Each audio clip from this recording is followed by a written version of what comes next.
हाय, मी आकांक्षा आणि आज मला बनवायचे होते उकडीचे मोदक.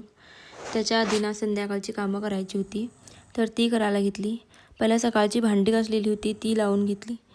त्यातमध्ये आमच्या मनोजला खायला पाहिजे होतं. सारखं ओरडत होता म्याव म्याव करत. त्याला पहिला खायला दिलं. त्याच्यानंतर ओटा पुसून घेतला. घरसुद्धा झाडायचं होतं. संध्याकाळची कामं करून दिवा लावल्यावर मन किती प्रसन्न होतं ना. सगळी कामं करून घेतली. सगळ्यांसाठी चहा ठेवला. चहा घेऊन लागले मोदक करायला. पहिला तर सारण बनवायचं होतं. त्यासाठी खोबरं किसून घेतलं. गूळ वेलची टाकून मस्त सारण बनवून घेतलं. त्याच्यानंतर उकड करून घेतली. त्यासाठी थोडं पाणी, दूध उकळायला ठेवलं आणि उकळायला लागलं की त्याच्यामध्ये पीठ घालून एकत्र करून घेतलं. थोडं थंड झालं की मग चांगलं मळून घेतलं आणि मोदक करायला घेतले.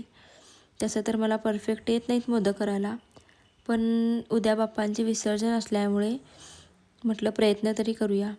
तळणीचे मोदक केले होते पण उकडीचे केले नव्हते, तर त्यासाठी म्हटलं आज करूया.